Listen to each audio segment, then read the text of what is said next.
This tutorial will be showing you how to upload a video on Telegram online completely for free. If this helped, drop a like, share the video, and subscribe for more. Presets and effects for life, click the link down below and enjoy the tutorial.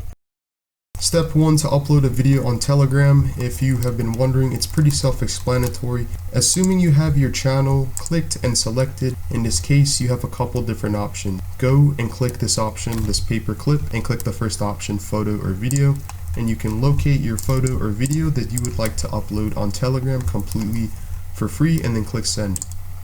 And now you are successfully sending a video online with Telegram. Same thing works with mobile or smartphone devices.